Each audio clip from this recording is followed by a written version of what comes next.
नमस्कार, जोहार मेरे झारखंड के शेर शेरनियों। मैं आनंद वर्मा आप सभी का स्वागत करता हूं आपके अपने YouTube चैनल ज्ञान बाजार में। दोस्तों, आज हम बात करने वाले हैं झारखंड के कला और संस्कृति में से। आज हम बात करने वाले हैं झारखंड का किला, जो प्रमुख किला है उसके बारे में। और यहाँ से हम बात करेंगे कि झारखंड में कितने सारे प्रमुख किलाएं हैं और उन सारे किलों के बारे में और उनके निर्माणकर्ता और उनके विशेषता के बारे में हम पूरी जानकारी प्राप्त करने वाले हैं। तो आप हमारे साथ जुड़े रहिएगा। हम चलते हैं आज झारखंड के प्रमुख किला में से लातेहार जिला और फिर पलामू जिला के प्रमुख किला के बारे में आज हम बात करने वाले हैं। पलामू किला जो स्थित है वो लातेहार जिला में स्थित है। ऐसा आप गलती नहीं कीजिएगा कि इसका नाम पलामू किला है तो आप पलामू ही मार दें, है ना। पलामू जिला में नहीं है, ये लातेहार जिला में हो गया। आपको याद होगा कि ये जो लातेहार जिला था वो पहले पलामू जिला के ही अंतर्गत था। उसी वजह से उस समय किला का निर्माण हुआ था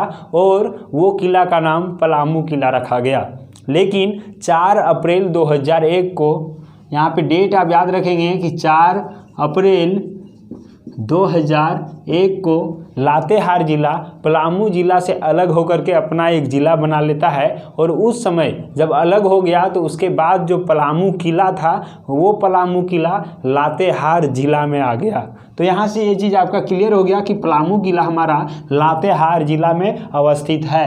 अब यहाँ से बात करते हैं कि यहाँ का विशेषता क्या है। तो ये चीज़ आप जानते हैं कि बेतला राष्ट्रीय उद्यान जो झारखंड का मात्र एक राष्ट्रीय उद्यान है। जैसे झारखंड में एक ही राष्ट्रीय उद्यान है और वो हमारा है बेतला राष्ट्रीय उद्यान। और कहाँ पे है ये? लातेहार जिला में है।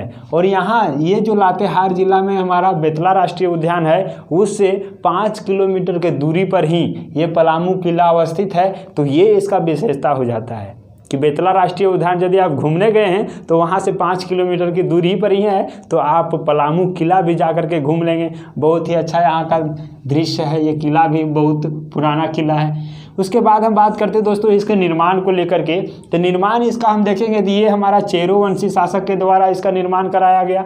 और चेरोवंशी शासक ने इनका निर्माण जो शुरू किए थे वो 1619 ईस्वी को ही किए थे।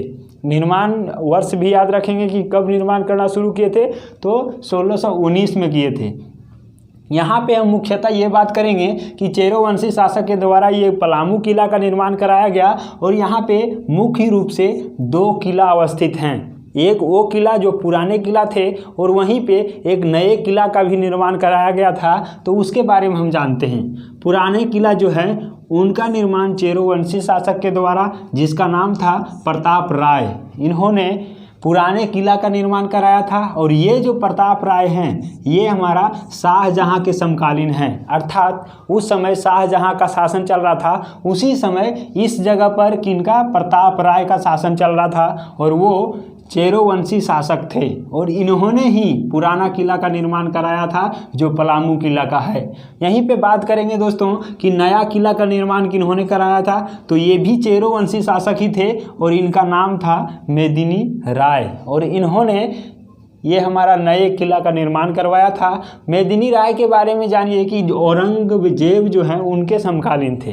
तो यहाँ से आपको 2 डिफरेंस है कि प्रताप राय जिन्होंने पुराने किला का निर्माण कराया ये शाहजहाँ के समकालीन थे। वहीं पे हम देखेंगे कि नए किला का निर्माण मेदिनी राय ने कराया और ये औरंगजेब का समकालीन थे।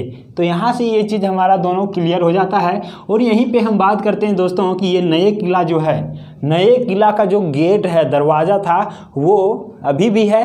तो यहाँ से नए किला का हम दरवाज़ा देखेंगे तो वो 40 फीट ऊंचा और फिर 15 फीट चौड़ा है। आप उसका कल्पना कर सकते हैं कि 40 फीट ऊंचा कितना होगा और फिर 15 फीट चौड़ा इसका विशाल आकर्षक दरवाज़ा है। ठीक है, ये आप इसका चौड़ाई और लंबाई याद रखेंगे कि ऊंचा कितना है तो 40 फीट और 15 फीट क्या है? चौड़ा है ये दरवाज़ा। यह आकर्षक दरवाज़ा है जिसे नागपुरी दरवाज़ा भी कहा जाता है। नाम भी याद रखेंगे, क्या कहा जाता है उसको? नागपुरी दरवाज़ा भी कहा जाता है। यहीं पे हम याद रखेंगे कि इस किला में 3 गुंबद भी बने हुए हैं। गुंबद क्या होता है? ऊपर में, है ना। उस किला के ऊपर में बनाया जाता है। तो ये गुंबद वाला मस्जिद भी है। कितने गुंबद वाला? तो 3 गुंबद बने हुए हैं और वो मस्जिद भी है जो कहाँ पे? औरंगा नदी के तट पर हैं। वहीं पे औरंगा नदी है, तो उन्हीं के तट पर ये 3 गुंबद वाला मस्जिद भी स्थित है पलामू ज़िला में ही। और इस जो मस्जिद है इसका निर्माण किसने करवाया था? तो ये दाऊद खान ने करवाया था। तो ये नाम बहुत आसान है, तो आपको याद हो गया होगा कि दाऊद खान ने क्या कराया था? 3 किला वाले 3 गुंबद वाले, ठीक है, 3 गुंबद वाले मस्जिद का निर्माण करवाए थे जो औरंगा नदी के तट पर थे। ठीक है, ये चीज़ हमारा क्लियर हो जाता है। तो यहाँ से हमने पलामू किला के बारे में ये सारे जानकारी प्राप्त कर लिए। अब हम बात करते हैं नारायणपुर किला। ये हमारा कहाँ पे है? नावागढ़, जो लातेहार में पड़ता है। तो लातेहार में भी ये भी किला है जिनका नाम है नारायणपुर किला। ठीक है, और इसका निर्माण किसने कराया था? तो चेरोवंशी शासक ये भी थे। और ये कौन थे? तो भागवत राय के लेखपाल थे। ठीक है, भागवत राय यहाँ के शासक थे, चेरोवंशी शासक लातेहार का, और उनका लेखपाल उसका नाम था जाज दास। और जाज दास ने ही क्या कराया था? नारायणपुर किला का निर्माण करवाया था। तो यहाँ से ये बहुत ही आसान है, जाज दास है। तो यहाँ से देखिए ये हमारा नारायण है, तो नारायण से हम क्या करेंगे? जो नारायण भगवान है उनसे रिलेट कीजिए। और वो क्या करते थे? जज का काम करते थे। ठीक है, जज का न्याय देने का काम। तो यहाँ से आप इसको रिलेट कर सकते हैं कि नारायणपुर है तो उसका जाज दास होगा। अब यहाँ पे हम बात करते हैं कि विश्रामपुर का किला। विश्रामपुर का किला पलामू ज़िला में है। जैसा कि हमने बताया कि आज हम 2-3 मुख्यतः जिला के बारे में बात करेंगे। तो ये विश्रामपुर का किला हमारा पलामू ज़िला में ही अवस्थित है। और इसका निर्माण चेरोवंशी शासक ने ही करवाया था जिसका नाम था तड़वन। वहाँ के राजा जो थे, चेरोवंशी शासक का राजा पलामू का, वो थे तड़वन, और उनके द्वारा ही कराया गया था। और दोस्तों यहाँ से ये चीज़ भी याद रखना ज़रूरी है कि इस जो किला है विश्रामपुर का किला, उसको बनाने में 9 वर्ष का समय लग गया था। कुल 9 वर्षों में जाकर के विश्रामपुर का किला निर्माण हो पाया था। तो इसको आप इससे रिलेट कर पाएंगे। और यहीं से देखिए दोस्तों, एक चीज़ और आपको याद रखना है कि इसी किला के पास एक मंदिर भी बना हुआ है। इसको याद करने का हम आसान तरीका बताते हैं।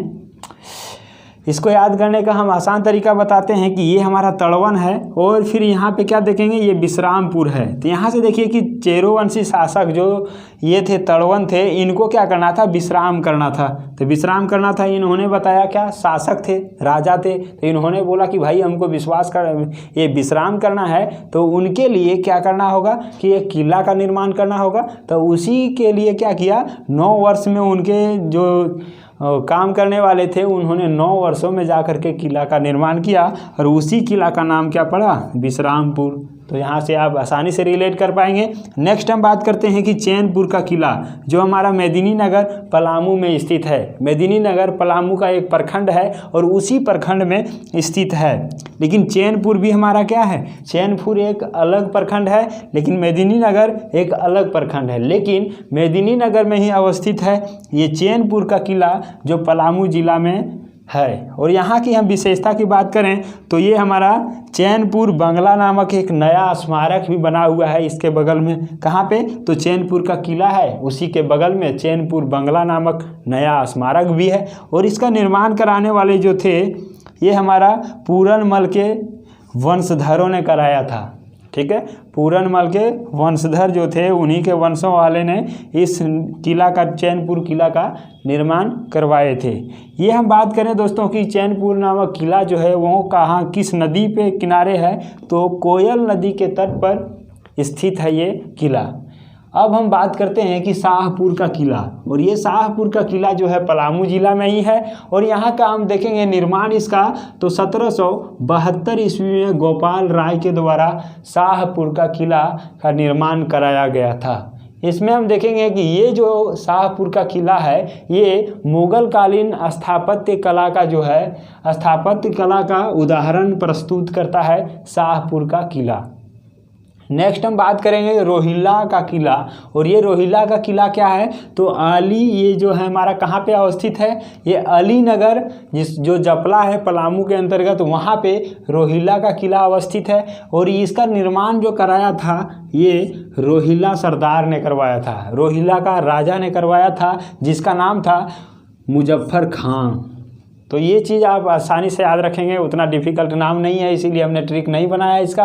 तो यहाँ पे रोहिल्ला मुजफ्फर, रोहिल्ला मुजफ्फर, दोनों से आप रिलेट कर पाएंगे और यहाँ से आसानी से इसको याद रख पाएंगे। अब बात करते हैं कि रोहिला का किला जो है वो किस आकृति का है। तो यहाँ पे ये विशेष पॉइंट बन जाता है कि रोहिला का किला त्रिभुजाकार है, 3 कोनों से, 3 भुजाओं से बने हुए ऐसे इस शेप का यहाँ पे ये किला है रोहिला का किला।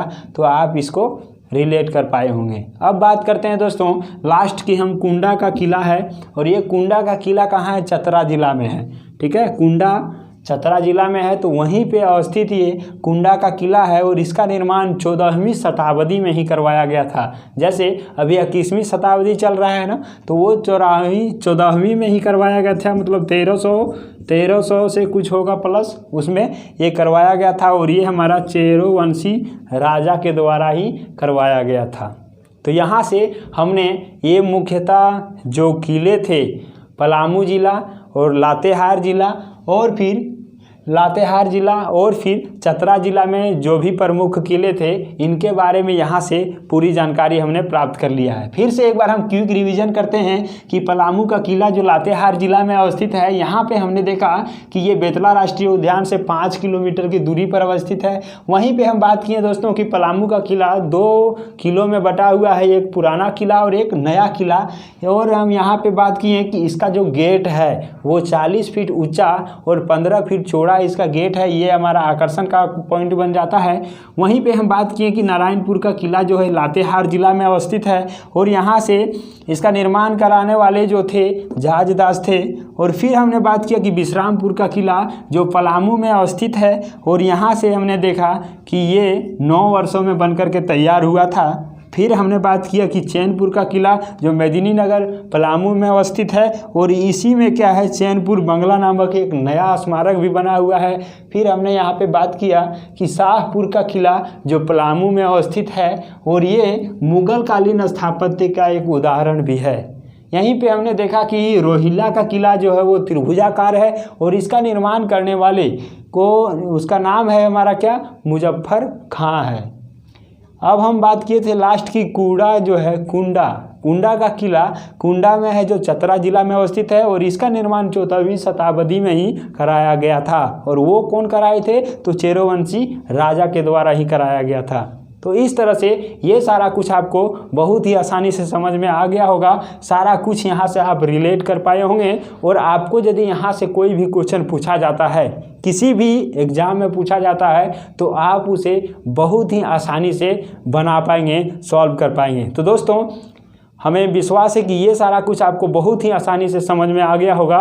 तो अच्छा लगा है तो वीडियो को लाइक करके चैनल को सब्सक्राइब कर लीजिएगा और इसी तरह से सारा वीडियो देखते रहिएगा। हम आपसे मिलते हैं अगले वीडियो में, तब तक के लिए जय जोहार, जय झारखंड।